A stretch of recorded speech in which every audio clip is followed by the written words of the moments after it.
So here we have the Mini 3-door hatchback on a 19 plate. So I'm going to start off by showing you inside the car to run through some controls first of all. Just briefly before we climb in the car, I think it's well worth seeing the boot space. As you can see, given that it's a Mini, we've got plenty of it. You can extend this space further by folding down the rear seats should you wish to do that. Okay, now that we're inside the car, we're going to start with the dials. On the left-hand side, we have the rev counter. We have the speedometer in the middle, and over on the right-hand side, the fuel gauge. Also in the middle, you can see a digital readout for the speedometer as well. You can change that information for various bits of trip computer, fuel economy information, and the total miles for this car, which are 11,505.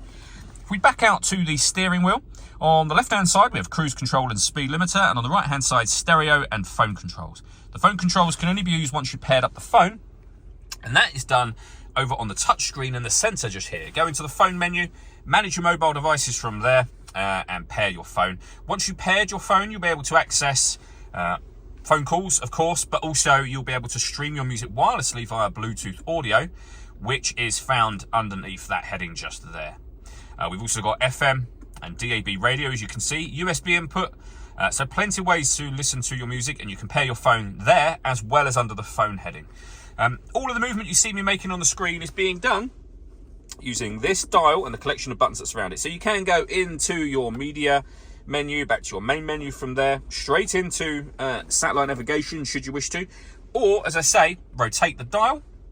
You can go to navigation, push the dial down, you're then in that menu where you can connect up a USB device to pair up satellite navigation should you wish to do that. And then back to main menu, and again the dial will highlight any of these options up on the screen, and you can go into them and out of them as you wish with the dial. Below that we have dual zone climate control, so you can adjust the passenger temperature and driver temperature. So passenger, driver, fan speed in the middle just here. You can determine what direction you'd like the air to be distributed in.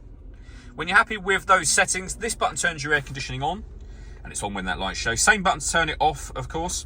You can recirculate the air that's in the car. That's a great way of heating it up or cooling it down quickly, depending on the temperature you've set on here. Or hit auto. The car will now take control of the direction of the air and the fan speed to maintain those temperatures for you. Press auto again, and you'll go back to whatever settings you had it on previously. We've got a heated driver's seat with 3 different heat settings, and the same over there for the passenger side as well. Beneath that, we can turn off our traction control. This button starts and stops the engine, and this one turns off the stop and start, which is a different thing altogether. So the car is designed to cut out when it's stationary in traffic, which in turn will save you fuel. That system is turned off when that light shows just there.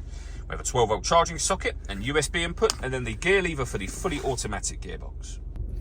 The last thing I want to talk about are the twin sunroofs. So you have sun blinds that can open manually, both front and rear.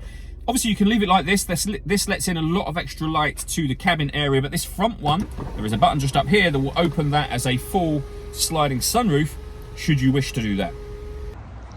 All that leaves me to say is thank you for taking the time to watch this video. If you'd like to come and see the car in person and have a test drive, please feel free to call either of our MJA sites. We'd love to hear from you soon.